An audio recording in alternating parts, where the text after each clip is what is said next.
What's going on, skirmishers? It's your pal Graham, answering some questions about tours of duty. So, in our local area, we are starting a tours of duty league, and we were getting some questions from one of my friends in our local Discord about, "Hey, am I doing this right? I understand more or less the rules about what happens between games for tours of duty, but I want to make sure I'm making my army correctly."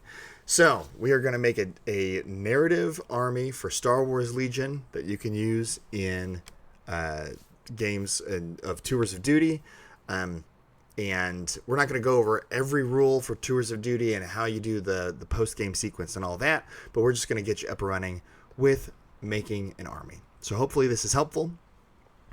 What is Tours of Duty, you might ask? So that is a narrative game mode for the miniatures game Star Wars Legion, where not only are you keeping track of what happens in a game and the results therein, but also what happens as an aftermath. You're connecting your games together by using the same army, giving your units different names, keeping track of their XP, their injuries, and in doing so, and completing side missions and arcs for your story arcs for your army. So the whole process from start to finish is going to ultimately be like a cool connected narrative experience. And the more you lean into your Dungeons and Dragons muscles and your storytelling and role-playing muscles, the more satisfying your Tours of Duty experience is going to be. So we're going to get us up and running and make our Tours of Duty army here tonight. And by the end of it all, you should get some insight into maybe the different considerations, thoughts, strategies, and other things that you might be thinking about as you're making your Tours of Duty army. So we're going to use a website called Tabletop Admiral. I actually think the best way to make a Tours of Duty army is to just print out the PDF that's on the Atomic Mass Games website. So I'll show you how to get that right now because I can. So we're going to go to Atomic Mass Games, and specifically their Star Wars Legion rules and organized play. It's going to bring you to this website. You're going to scroll down. They've got the main rules documents here up at the top, and then they have a Tours of Duty section. So the rule book has all the rules on how to play said Tours of Duty.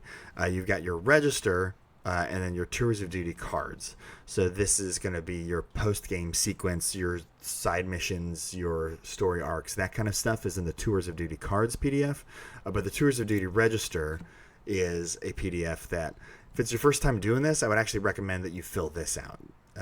And I'm old school, so I would say print it out. I would just print that whole sucker out, and it's going to be great. However, what we're doing right now is a digital medium in the form of a YouTube video. So we're going to use Tabletop Admiral as our tracker of choice, I guess, for Tours of Duty. So it's tabletop-admiral.com. Normally when you're making a Star Wars Legion army, you're going to go to the top left here and choose your faction. But instead, today, we're going to Legion Miscellaneous and clicking on the Tours of Duty function. Now, this is where you're going to put in your very cool army name. And again, the more you lean into the theme, the better. I'm building this around an Imperial officer. And they're cool. So I'm going to put in a working title, and we're going to come back to this. But this is like Cool Stun Baton Defense Force. That's vague. We'll fix this. This is a bad title. Don't choose this as your title. You're going to choose your faction here. So I'm going to click on Empire. The whole thing pops up here. So at the top, we've got a couple of resources. 0 out of 600 army points. Our combat potential, which is essentially the maximum number of army points we can have on our whole roster. The whole roster is called a register, and that's what we're building. Your register is separate than whatever your army list is. So, for example, you could have a register that has 900 points of stuff you get to choose from, but then you say, "Hey, bud, let's play a game," and your opponent says, "Cool, I only can we do 700 points because I don't have a full, I don't have a bigger army, a bigger register for that yet for tours." And you say, "Cool, 700 points it is. We'll play a recon game. I love it." And so you're going to make a 700-point army for that game against your bud from your register, which in this example has a maximum number of points of 900. You have a campaign resource here called supply points. And the supply points are things that you earn after every game. You're usually getting about 2 supply points, sometimes 3 per mission. And so you want to spend them at about that rate as well. But you start off with 5 supplies. You're also going to choose a story arc for your army. But we're going to come back to that. It's basically going to determine what some of your side objectives are in your games that are not earning you victory points. They're usually earning you other rewards for your army to take from one game to the next Okay. So then we got some units to choose from. The dossiers is a fancy way to say that these are like your named units. So every unit that you put into your army is essentially a unique unit. We'll see more on that in a minute, but each unique unit has a dossier, and that's where you keep track of like their experience points. Below that, we've got stuff called strategic assets, which are largely things that you're spending supply points on that are sort of like one and done things. And then your story arc stuff is at the bottom. Again, we'll come back to that. So let me check my notes here. So when I'm making an army, I like to pick a theme first. The more you lean into the narrative, the story, and the theme, the more you're going to get out of your Tours of Duty experience. So I'm making an Empire army. And I could include snowtroopers because I like that they're very mobile and they're good on objectives. And I could also include dark troopers because they're really good in the metagame right now, and so on and so forth. Don't choose your army for Tours of Duty based on that. Don't choose what's good in the meta. Choose the units that you're most excited to get on the table. One of the cool things about Tours of Duty is that you're going to be able to equip upgrades, keywords, and other effects on your units as they gain experience and level up. That's going to bend the parameters of the game space. It's going to skew a little bit of balance, and you're going to be able to take bad units and turn them into good units. So do not feel restricted on just using good units. So as an example, I love the E-Web. I think it's a cool model. I liked it in Imperial Assault. I like it in Star Wars Legion. I think as a unit, it's fine. But I want to lean into that concept a little bit more. So what's a situation? What's a special army that's going to have an E-Web that like is built around? It's probably going to be some kind of defense force. Actually, isn't that? Yeah, see, I subconsciously put that in my working title for my army. Some kind of force that gets dispatched when you need to defend an Imperial outpost or a base or a special VIP person target thing. So that's what I'm going to do with my army. With that in mind, I'm thinking we're defenders. This is it's like Echo-based defenders, but it's Imperial-based defenders. That's my theme. That's what I'm going to go with.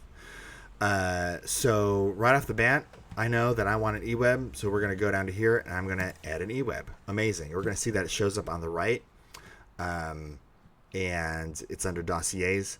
And not only does it say E-Web Heavy Blaster Team, but also under here it says Dossier 1. You can name this unit whatever you want. And so I'm thinking I want to give it a cool thematic name that symbolizes what my army's all about. So I'm going to think about that as I'm pulling together my army, using the theme of stationary or entrenched defenders as like my army theme. Well, you're going to pick a paragon for your army. And that is going to be a non-unique commander unit. That's going to be your paragon.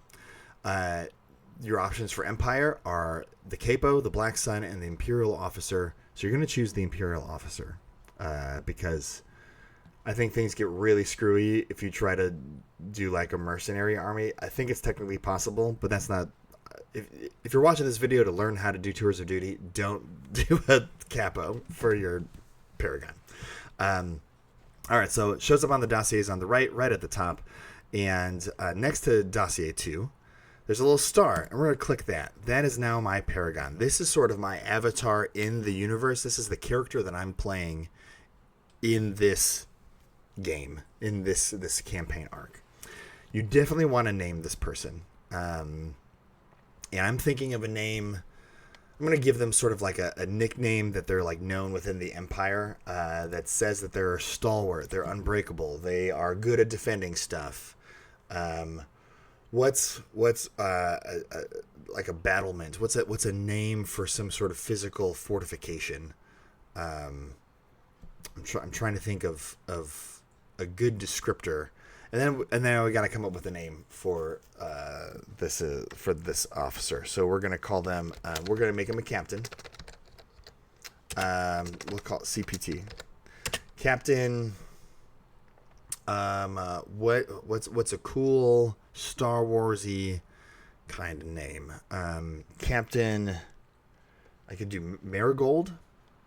I'm gonna do that. That's a flower. Also, I've been playing The Witcher 3. Triss Marigold is in it. It came to mind. Captain Marigold, the Unbreakable. Wow, power name. What a power name. Is that good? I don't know.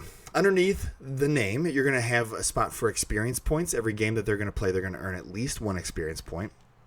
There's something called an aid request. Come back to that later. Commendations. This is basically when you level up, you get to add a commendation. And you click the plus, you're going to choose a commendation from a menu. Bada bing, boom, bam. Can I do that right now? Yeah. So these are the different options that I could choose. Some of them have requirements. So, like, you have to level up multiple times in order to get flexible response or recon badge or these other things. So I have not met those requirements yet. I'm still sort of a level 0. VR 0 is, instead of level, their VR is 0. What does it stand for? I don't remember. Doesn't matter. Setbacks. These are like injuries, basically. So after a battle, if they were defeated, you roll a die to see if they get a setback. And then defining traits. If a unit rolls badly on their setback roll, they can be essentially knocked out of commission.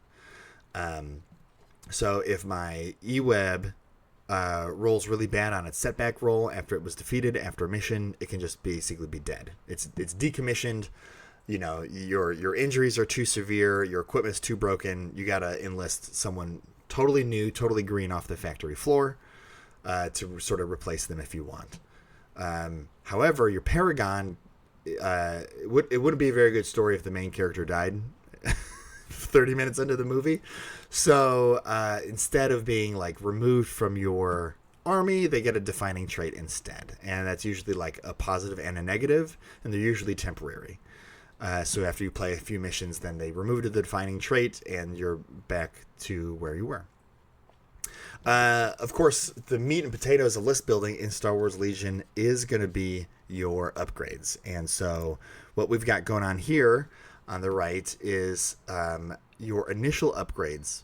Now, every unit has upgrade slots, but you don't necessarily have access to all of the upgrades in the game. Instead, you have to add those upgrades to your register, and those are the upgrades that your unit will have access to throughout the course of the campaign. By default, adding an upgrade to the register to make it an option to take when you play your game requires an aid request called supplies and provisions, which costs you a supply point. And now you start to see where this 5 supply points comes into play, because you might be spending those on adding upgrades to your units to give them access to taking those upgrades in the game. I say access because you still have to pay the army points, right? If I want to take improvised orders, it's still going to cost me 5 points in my 600 point army or whatever to play the game. But in order to even have access to it, by default, I have to pay a supply point through this aid request, through supplies and provisions. However, 5 upgrades in your whole army wouldn't get you very far. So units often have upgrades that they can add to the register without spending a supply point. So it's sort of a free inclusion in your register. I'm going to call it a free inclusion, but you still have to pay the army points for it. And if you want to add any upgrades that are not free inclusions, then you're going to be spending your supply point. So let's build this Paragon, because I think the rest of my army is going to get kind of built behind this. And so the way I build my officer is going to clue me in a whole lot to what other units I want to include in my army. So first I picked my theme. Second, I'm building my Paragon. That's step 2. Every unit that can, or that is forced to equip something, gets those forced equips as free inclusions on their register. So for example, the Imperial officer has equipped doctrine as a keyword. That means it gets a doctrine as a free inclusion. So this does not count towards, or I don't have to spend a supply point basically to get access to this, which makes sense because otherwise you couldn't even field the unit. So I have 3 options here. Academy Train gives me Exemplar and token sharing. Defend in Depth gives me aid to emplacement troopers, prepare position, and spotter 1, so I can hand out aims potentially. And then Tip of the Spear gives me aid to any Imperial unit, direct to core units, tactical 1. A couple other things going on there, but I am drawn to the aid emplacement trooper unit because I already started with an E-Web. So without thinking about it too much, we're going to defend in depth, and that's going to be Captain Marigold's signature doctrine. Now, your commanders and operatives get 2 free inclusions on your register. That's just a rule. Your E-Webs, your other units, don't get free inclusions right off the bat, but this lets you customize your Paragon a little bit more. And you're only going to have so many characters in your army anyway, so this lets your characters feel like characters and not just generic officers, generic operatives, right? So, let's figure out who Captain Marigold is. Defend in Depth is a bit of a support thing, right? It says during the end phase, an allied trooper unit can retain an aim token at the end of the round. I can hand out an aim token with spotter 1. And I have the aid keyword, which lets me hand out tokens that I would gain to another unit. So, for example, I could spotter 1 as my first action and give an aim to the E-Web, and then I could take an aim as a second action, take suppression as part of the aid keyword to hand it off to the E-Web as well. And now I've given my E-Web 2 aims. That's cool. All right. We're working with something here. Very support commandery, and also maybe don't want to move around a whole lot. I'm thinking stay in the backfield, in the trenches with my emplacement gun. So what are some supporty abilities that I could take? Well, flipping through the different available upgrades, right? You click on one of these, and then there's the little menu here. One of the things I want to make sure I definitely take is Command and Control Uplink. This basically gives you 1 fewer pip once per game to help you win priority. Which is awesome. It's a very good ability.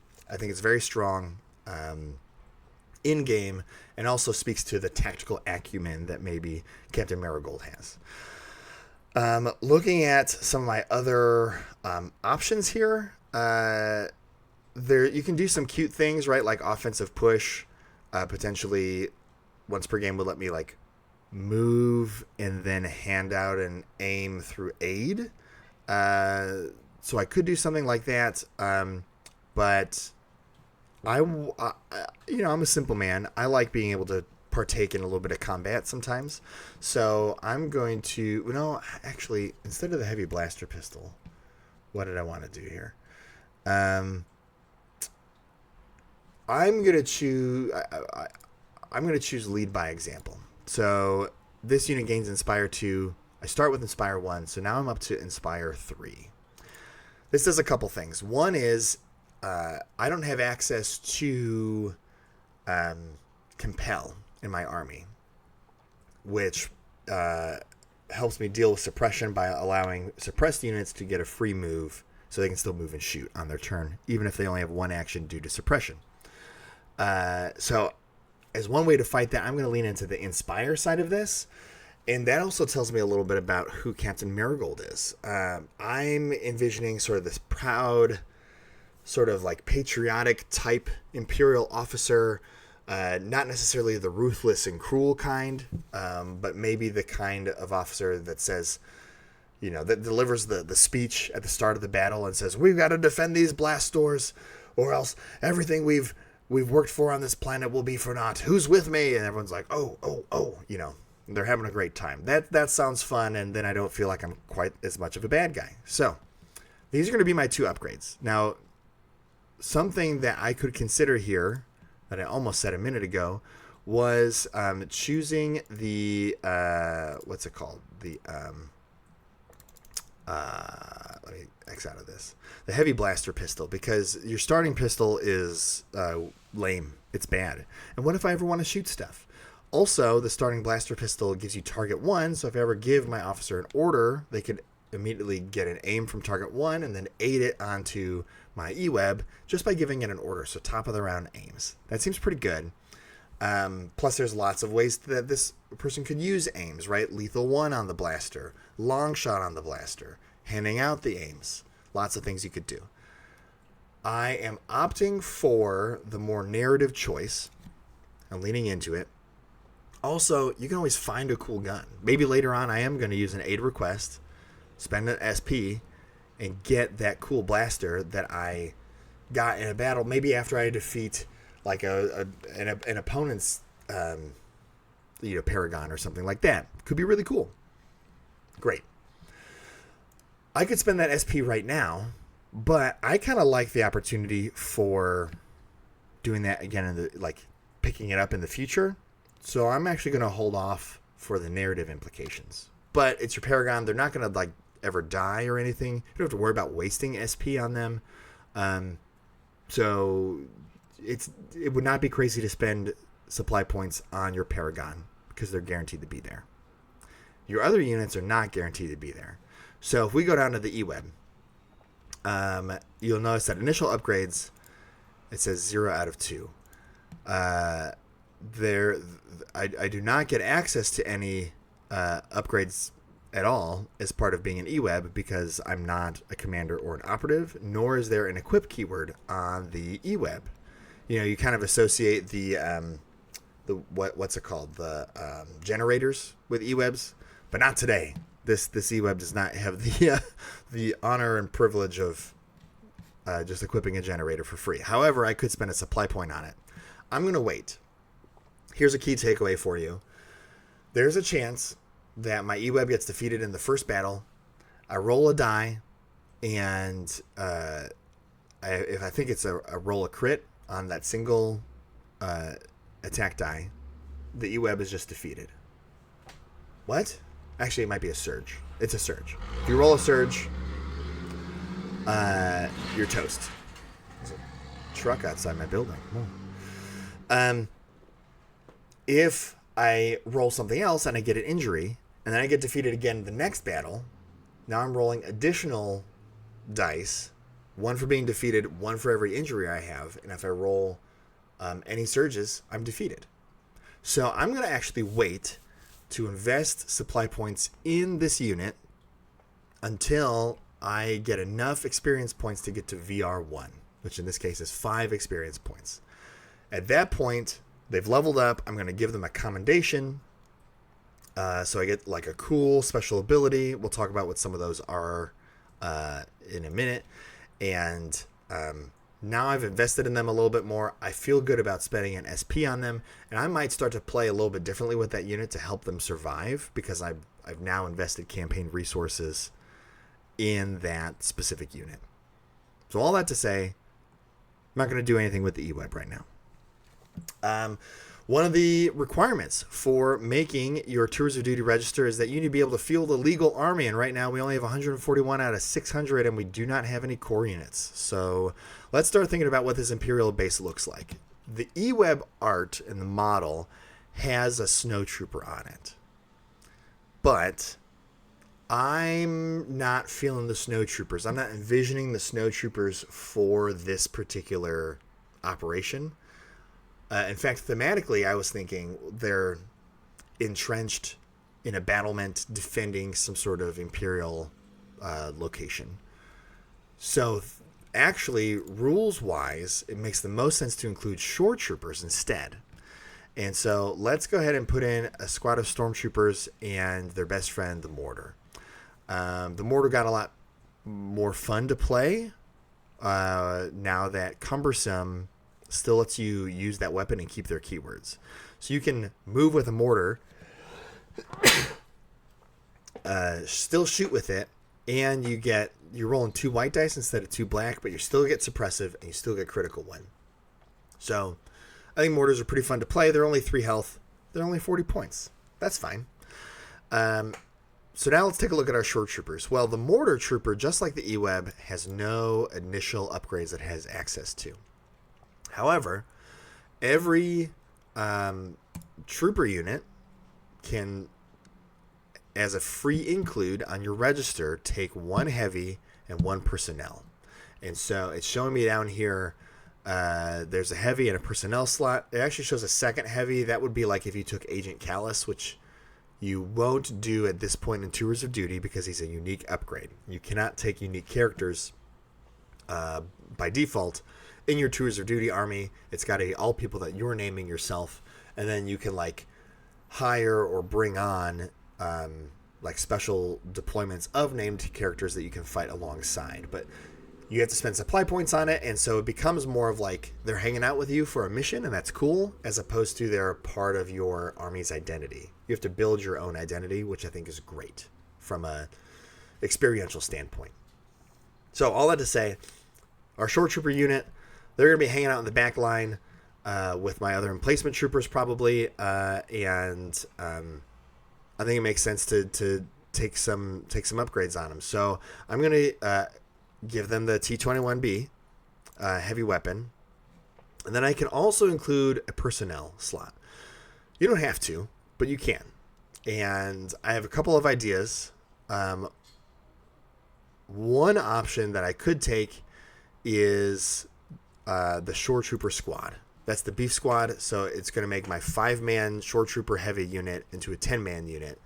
And it can be pretty imposing. Your opponent kind of has to deploy around them with the prepared positions and the long shot. They have a pretty good threat range. And it's 10 models, so it's 10 black dice. With long shot, it's range 4. It's pretty good.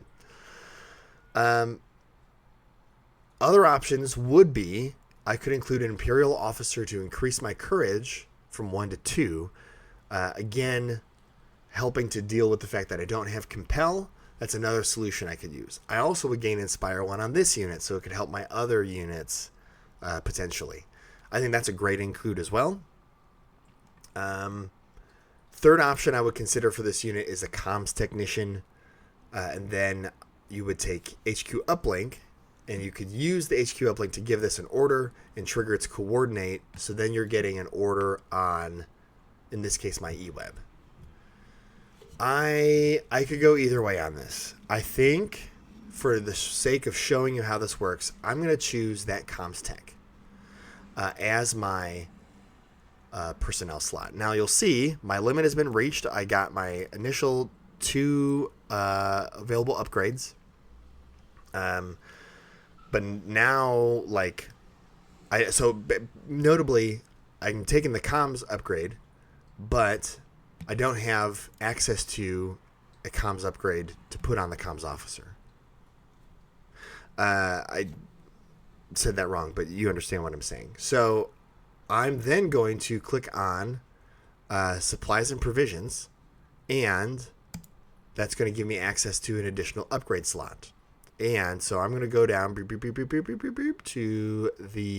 comms. We're going to take that HQ uplink. So I've spent one of my supply points to put on HQ uplink. If you scroll all the way to the bottom in the history section, it's going to show that I spent a supply point on supplies and provisions to get an HQ uplink. And then at the top is going to show that I have 4 supply points now. So that's my plan for my shore troopers. Their whole thing is going to be HQ uplink to coordinate onto the eWeb, and that's going to let me pull my eWeb out of my order pool. So I like the strategy of what's going on here, and then my shore troopers can probably recover and shoot, and if they need aims, maybe they can get it from my Imperial officer who is defending in depth with Spotter 1. Look at that, Spotter 1 right there. Yes, sir. Great. It's all coming together. It's all coming at Millhouse. So now I have the bare bones of a legal army, and then I have 2 core units for my recon list. I'm at 275. Let's go ahead and keep adding some units, and I'll just talk through any considerations I have. Like I said, I don't love the snowtrooper vibe aesthetic for this army. I could choose another unit of shore troopers, but like any good Empire list, we got to have some stormtroopers in there. So I'm going to go ahead and add 2 more stormtroopers. And there's some cool upgrades that you can get down the line. One of which is you can just take a commendation that gives you precise 1. So you reroll more dice when you spend aims. Empire loves precise 1. Stormtroopers love precise 1. There's some other things that you can do, but at this point we're just filling out our register here. So I'm going to add in 2 squads of stormtroopers, and they're each going to take the T-21. I've got my shore troopers and my eWeb as my long-range threats, so I don't have to take the long-range guns on these stormtrooper units, so the T-21 is just range 3. That's sufficient for my needs. You also get the free personnel slot. I think personnel are really fun. I don't always take them in competitive Legion, but here's a good opportunity to do something that you're doing differently. Because I've got Inspire for my leader, giving Braveheart-style speeches, I don't need the captain to help with suppression. So instead, I'm going to take the Stormtrooper Specialist, which I can exhaust to gain an aim token. And we're going to do that on both of these Stormtrooper units. And that way they're 6-man squads with a heavy. They have access to aims. We love it, right? If they level up, they get a lot of experience points. Maybe I'll equip them with targeting scopes or give them a commendation to give them precise 1. That way, that stacks with their existing precise 1 to give them precise 2. Actually, let's run with that idea, because I do love like all the bodies of stormtroopers flooding out of a building. And so we're going to make another stormtrooper squad, which is down here. And this is going to be like your deploy the garrison, throw a bunch of dudes at the problem. I like the RT-97C. I think it's a cool looking gun. And I like that it adds a red die, a surging red die to the stormtrooper's attack pool. It just adds a lot of white dice. And so what we're going to do is we're going to pair that with the stormtrooper beef squad for 40 points. This is a pretty thick unit, 10 models with red dice to save. And they roll a ton of dice. It's 13 dice. It's 12 white and a red. I'm going to try to pour a bunch of precise onto this unit. So right now, I would not add anything else to this. However, I like the idea of down the road, we get up to VR1 because I've earned 5 experience points. And then I would, when it comes time in the post-game sequence, I would click on this commendations button. And then I'm going to go down to marksmanship badge. This unit gains precise 1. And now all of a sudden my stormtroopers are default precise 2. I could spend a supply point to give them another upgrade, just like I did before with supplies and provisions. And actually, let's just pretend that I've played a bunch of games. I have 5 total experience that gives me to VR1. When I hit VR1, I get a commendation. I'm going to choose marksmanship badge to give them precise 2. Now I'm going to go to supplies and provisions. I'm going to spend a supply point to activate supplies and provisions, and I'm going to go down to gear. We're going to give them targeting scopes. And so now this is a precise 3 Stormtrooper squad, and I'm rerolling 5 dice with an aim. And that just sounds like a good time, right? I'm rolling 12 whites and a red, rerolling 5 with an aim. Let's do this. Well, welcome to Party City. So that's what that level up process would look like. And even at the list building level, for when I'm starting my register, I'm kind of thinking ahead for those things. So again, you wouldn't necessarily add the commendations right away, nor do I think you necessarily want to spend the supply point right off the bat, but that's what that would look like when you get to that point. Okay, I got 5 core units, I think, and an officer and an E-Web.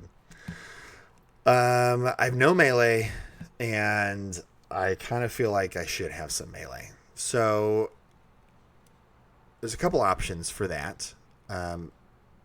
So I was looking at special forces. I don't like the vibes of the special forces. Yeah, maybe Death Troopers would work, or like an Inferno squad, like a special forces squad. I'm just not feeling it.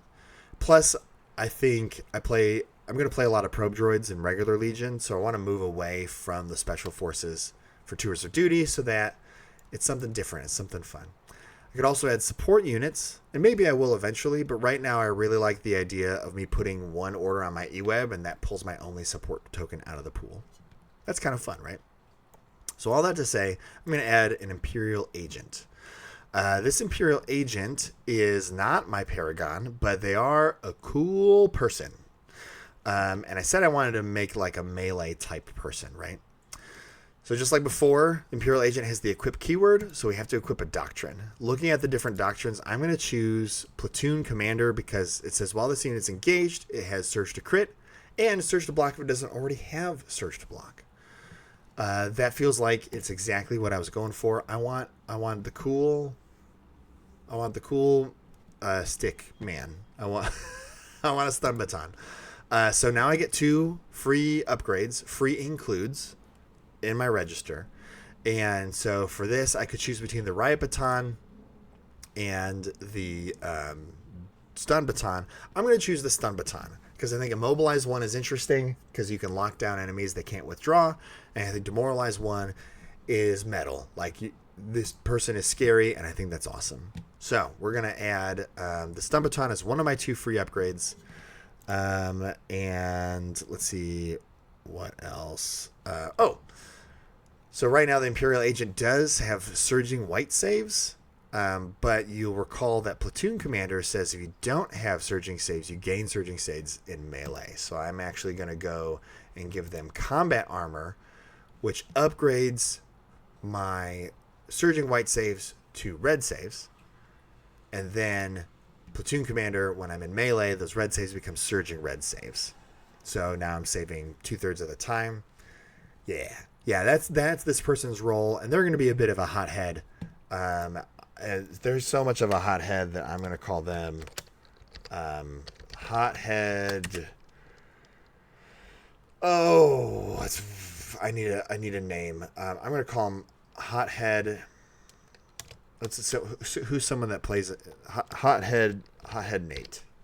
This is a shout out to my pal Nate who lives in St. Louis.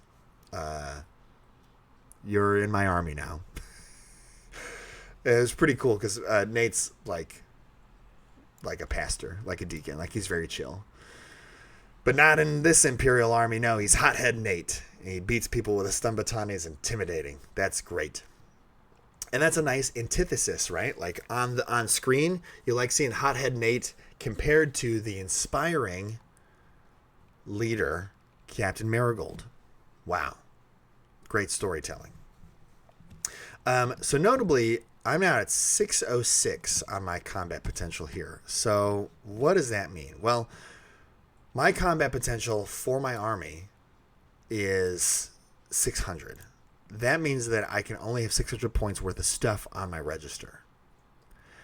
If you are running out of space on your register, you might not want to include all of the free includes. Excuse me. So, for example, my comms tech cost me 10 points and the HQ uplink cost me 10 points. if I didn't take the comp stack, I could have saved 20 and I'd be under 600.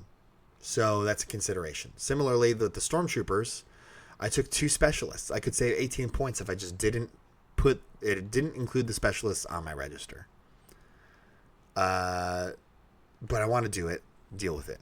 So one of the things I'm going to do is I'm going to use active recruiting, which costs me a supply point, and that immediately increases my combat potential to 750.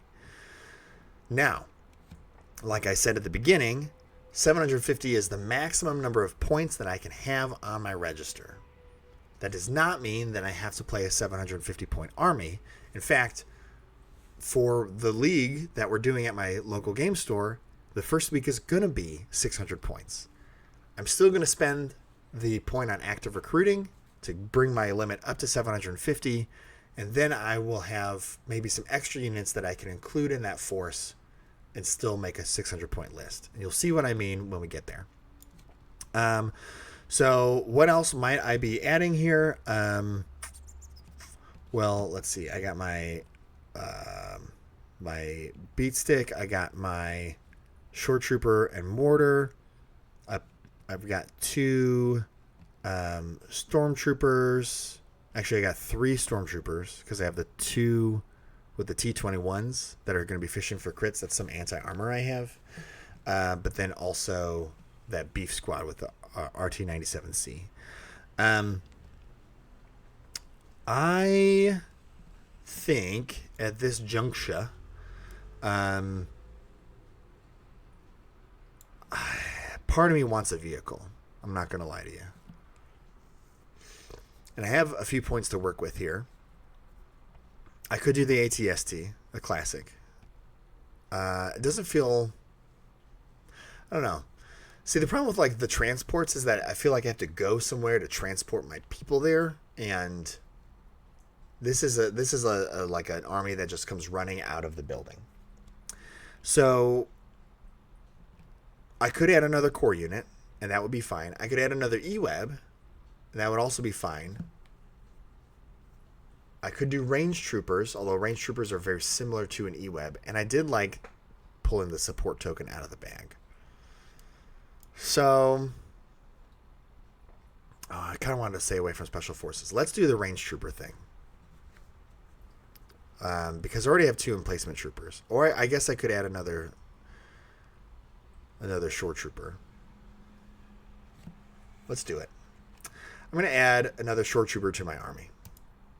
And if I have enough points left over, which I will, I'm going to add a mortar to my army as well. I think range troopers would have been fine here too. But there's something that's calling to me about being able to do multiple short troopers. Now, the first short trooper, I could do the exact same loadout with the HQ uplink. I don't think I'm going to do that. I think... Let's see, how many points do I have left on my roster? I have 58. So for this short trooper squad, we're going to make them a little bit different.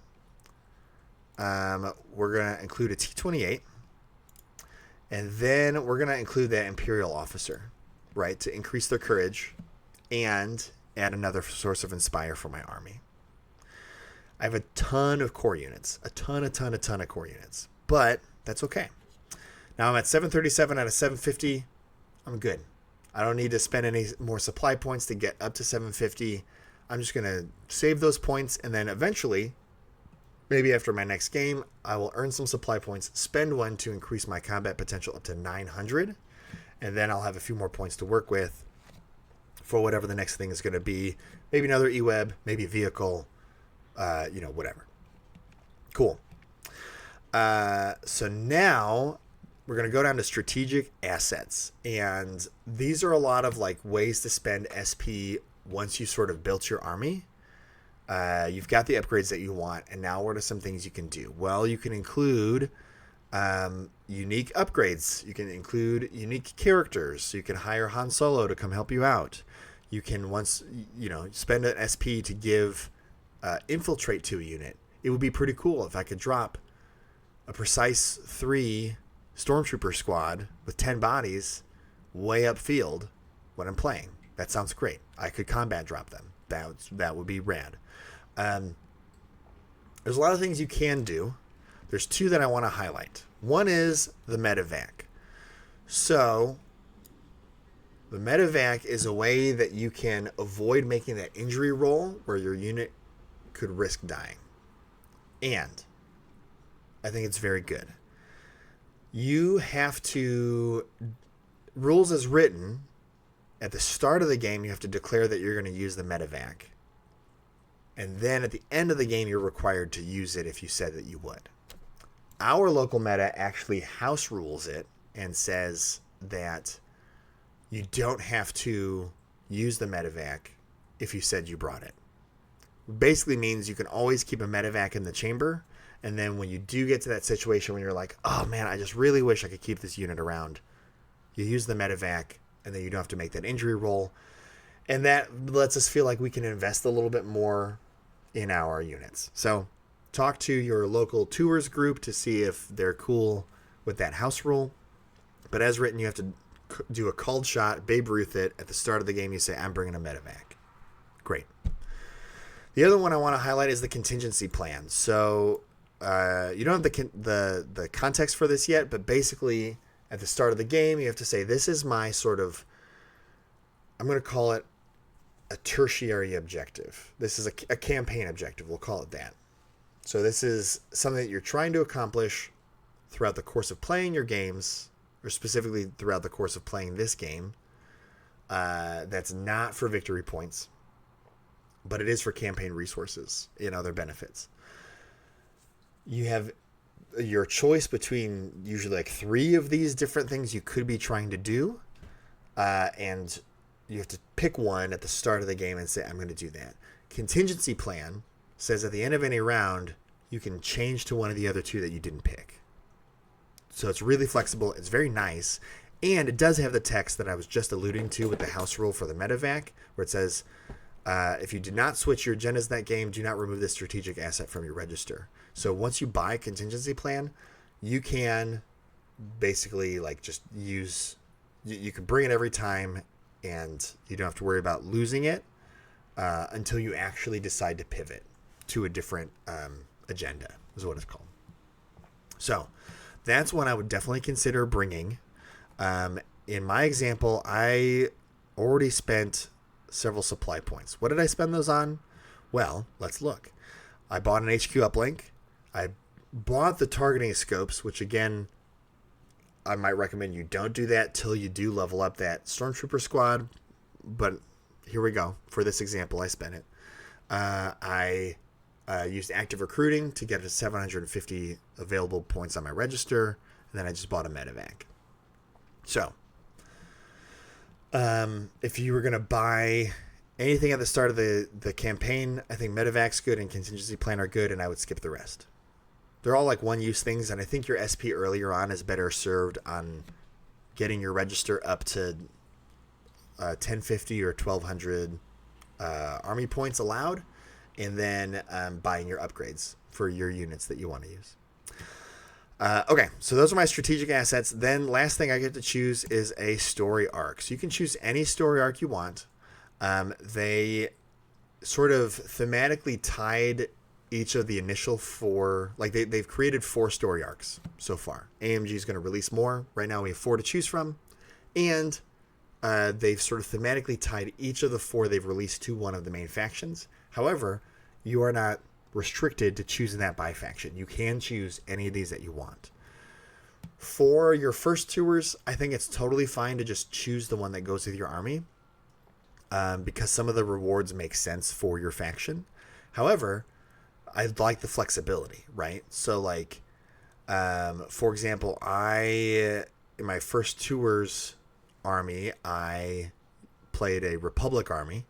And so I'm familiar with peacekeeping mission. And one of these is like scrounge for supplies. One of your agendas basically gives you a ton of extra SP. It's the concentrated efforts.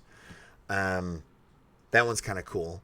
There's also one that's called Daring Defense, which basically says once one of your units contests a POI, if they continue to contest that POI throughout the course of the game, you like earn this agenda. So you're trying to get them to survive and contest the exact same POI like all game. And if you do that, you can remove injuries from one of your units, which is like really powerful. They also get extra experience points. Really, really cool. So if I really like those specific things for my Empire army, I could just choose the Republic agenda called Peacekeeping Mission, or Republic Story Arc, excuse me. However, I haven't played this Empire one yet, so I'm going to choose Bring Peace to the Galaxy. That's my story arc. And then from that story arc, I now get 3 agendas to keep track of. When I start a game, I'm going to say, hey, for this game, we've like chosen our objective, or for recon games, you're actually going to do it randomly. And so you say, oh, okay, great. We're doing Close the Pocket. Because we're choosing that, and because I like this particular reward, I'm going to choose, I'll just say keep them in line. Whatever. At the end of the game, if I met the criteria for keep them in line, I'm going to earn some extra abilities. Specifically in this case, I get bonus experience points. Great. We love it. So there you go. I've made my entire register, and so now I'm ready to save it. Oh, but we gotta come up with a better name, right? This is not Cool Stun Baton Defense Force. We're gonna call this. The Implacable Platoon comes to mind, but that doesn't really roll off the tongue. What if I say? I'm gonna call it the 708th Stalwart Division, because they defend stuff. Stalwart, and then 708 is like my area code. Boom, we did it. Captain Marigold, the Unbreakable, and the 708th Stalwart Division. We're gonna click on Save Register and Build List. Now we're gonna come to a familiar list building screen. However, you're going to notice that, oh my gosh, we don't have very many options here on the left. That's correct. You don't. You only have the options of the stuff that you put on your register. So we need a commander. It's Captain Marigold, baby. Let's see what options I have. I can only choose Defend in Depth because that's the only thing that I put on my register. Makes sense. Lead by Example. I have it. Command and Control Uplink. I don't have anything else I can equip. I would have to spend supply points to have access to these things. Even though they're on my register, they still cost army points, and so Captain Marigold is 81 points. And so I'm going to go down the list, and I'm going to add my units to my army. One thing to consider, though, so this first week I'm playing a 600-point game. And but I have 737 points on my register, so I can't bring everything. However, I could bring all the units potentially if I wanted to. That's only 520 points. Look down here in the corner. So I could bring 10. That was stupid. I can bring a 10 activation Empire list to this recon game. Why would I do that? You might ask yourself. I will tell you.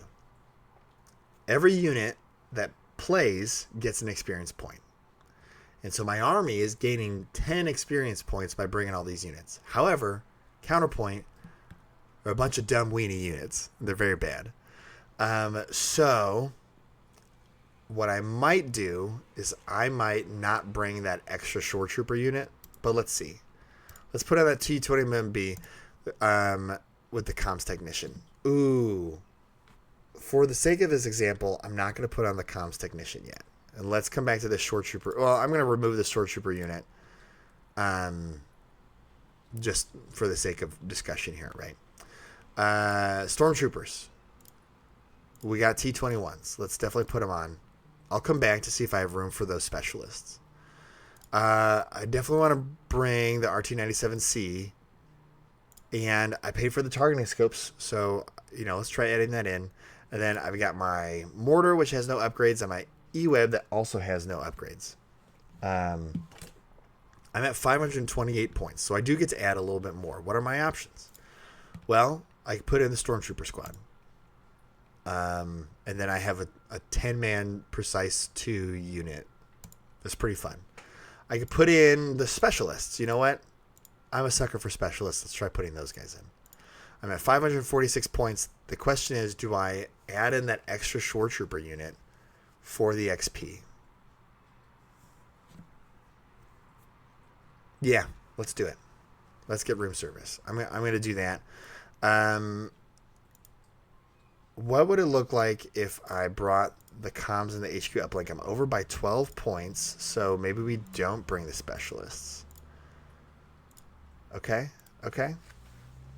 Or I don't bring the targeting scopes, but I do bring one of the specialists. Okay. So you see how I've been tinkering with my lists from all the available options, but I am ultimately not bringing everything that's on my register. That's the key takeaway I wanted you to see here. You can noodle around with it. I go to my command hand. I'm going to take my agent and my officer cards. I'm going to choose covert operation because I think it's a fun card, and I can give my operative an order. Coordinated fire because I have 49 core units. And then I need to take some 2 pips, so we're going to take push, and we're going to take pin down, which really would only give an order to my 1 E-web. So maybe that's an argument to get a second E-web, and then I can use pinned down more effectively. Neat. Great. So here is my 600-point army, and I am ready to go. I'm ready to play my first game. I have 9 activations. Wow. This is crazy. Notably, I didn't bring the beef squad. I didn't bring my extra mortar. But I did still do some of the fun theme stuff that I wanted. I still have the HQ uplink with the shore troopers to give the order to the E-web. I'm excited about that because I think there's going to be several turns where I give orders to like my officer and my agent. Shore troopers give the orders to the E-web, and then my whole order pool is just core. And this is almost like a mini stormtrooper battalion, right? And they're getting deployed from the base. They're like running out from the doors in the base. I think that's a lot of fun. The shore troopers are going to be kind of marking that back line. And then the stormtroopers are the ones that are going to run into the fray and inevitably get shot off the table. So very fun, very thematic. And next time, so then all 9 units here are going to get 1 experience point just by playing. If they are contesting a POI at the end of the game, they're going to get a 2nd experience point. So I find a lot of Tours of Duty games, particularly early on, you don't really care about who wins or loses the game. You just kind of go back to POIs to try to get more XP. So if they're on a POI, they get a 2nd experience point. And then your opponent is going to choose the most feared unit, and that unit is going to get 3 bonus experience points. So if you're the most feared units contesting a POI at the end of the game, they are going to get 5 experience points, and they will go up to VR1 right away, and you're going to get to give them a commendation. It's hard for me to break the habit of playing for the long game, or I should say break the habit of playing to win and just earning victory points, when in reality, what you're playing for is you're playing to survive, so you get XP, and you're playing for those agendas that I kind of glazed over in the story arc. That's really what you're trying to do. And if you win a game, that's great. You're more likely to earn a 3rd SP instead of a 2nd SP. But that's fine, right? You really shouldn't focus on that. What you should be focusing on is achieving your agendas. And then you should focus on the story that you're telling. I'm going to give you an example. Let's say my first Tours of Duty game, I go up against a Republic player. Okay, why would I be playing clones in lore?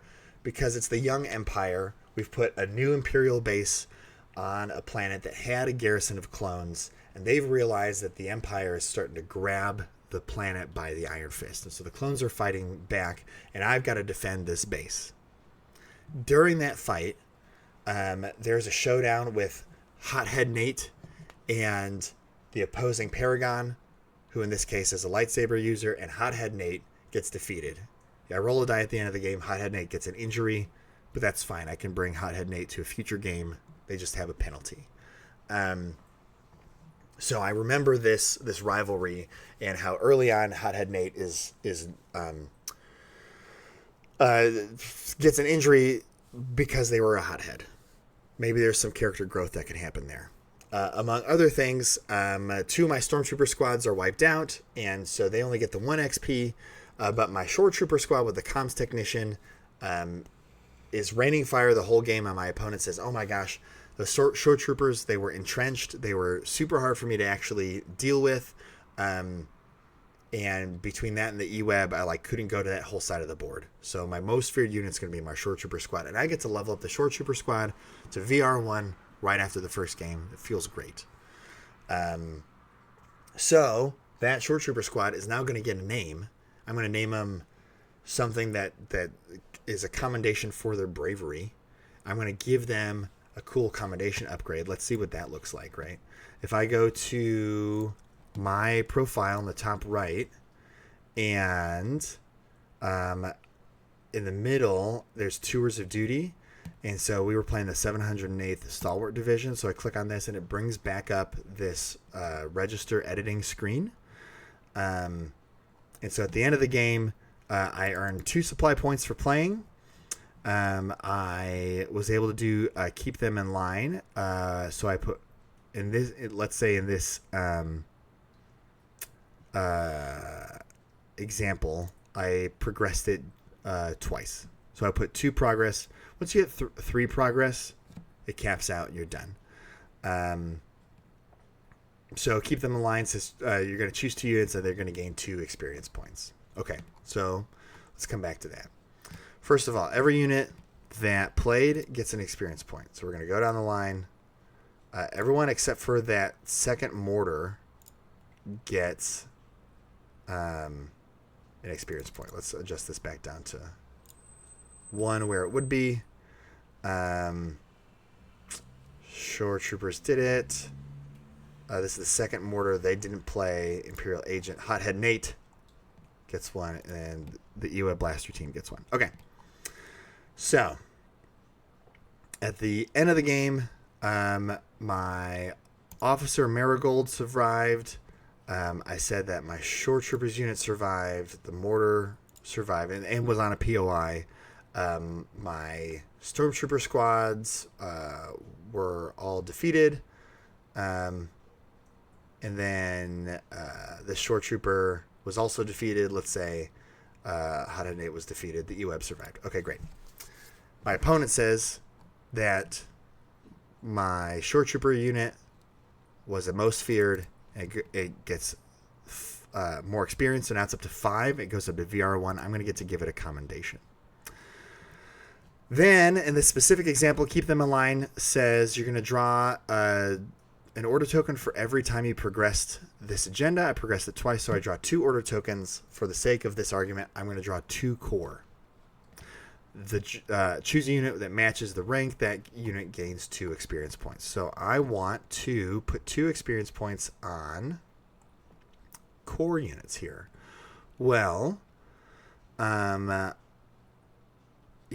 think that Beef Stormtrooper squad with the RT-97C, I would definitely choose them because they're I got a special plan for them.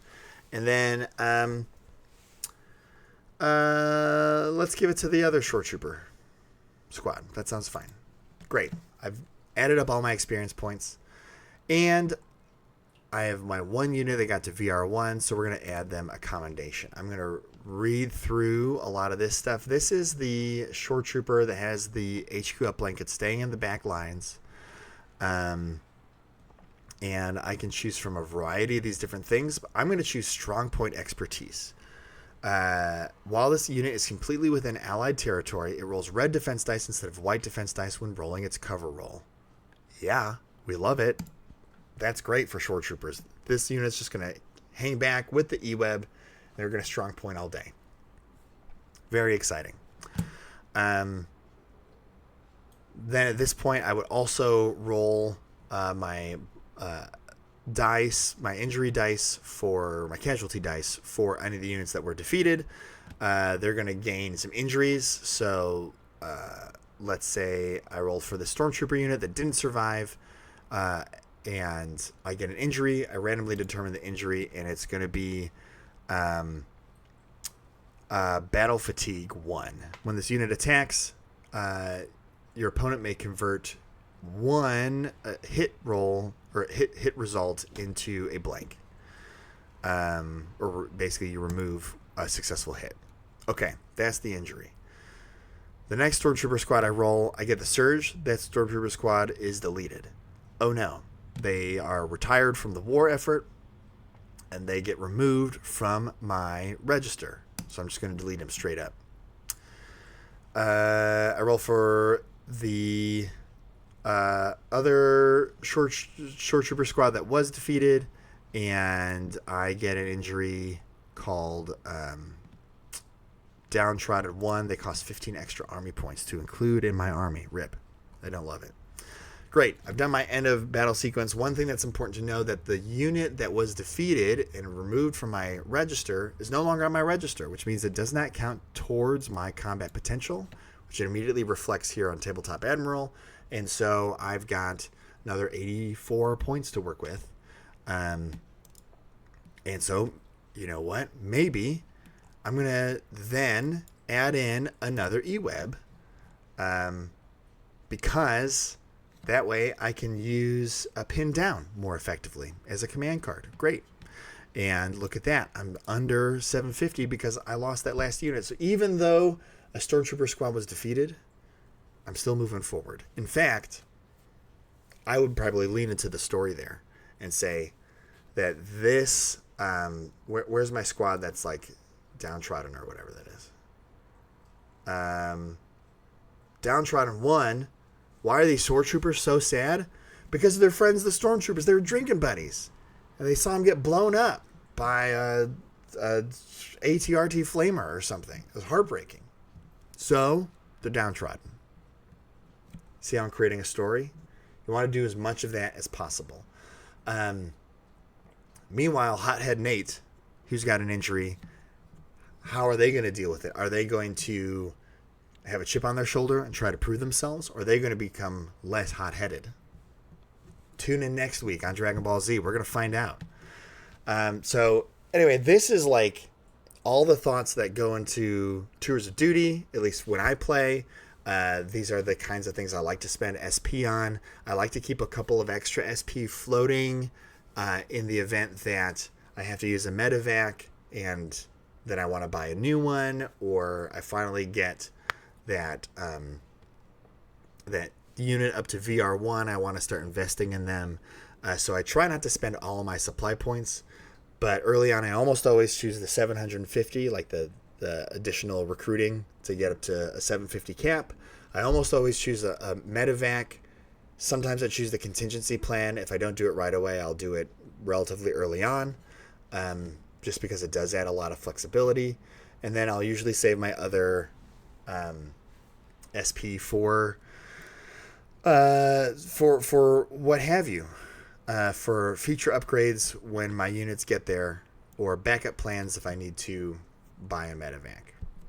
And then once I start to have several units that are now at VR1, I'm not really adding that much to my army anymore. That's when I start doing the fun stuff with the SP, such as doing an orbital bombardment, giving infiltrate to one of my units, or renting out a unique upgrade, or a unique like unit to my army. Like authorized extraordinary use. I could bring 3 supports to a recon game if I wanted to.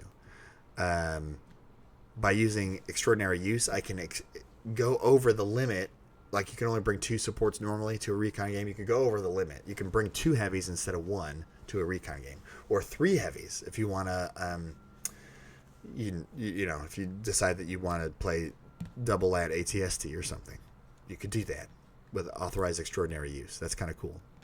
So anyway, I hope this was helpful. I know it got kind of long-winded and put into the weeds, but hopefully that gives you a feel for what making a Tours of Duty army looks like, and some good decisions that you can make early on until you have played a few times and you get the context to,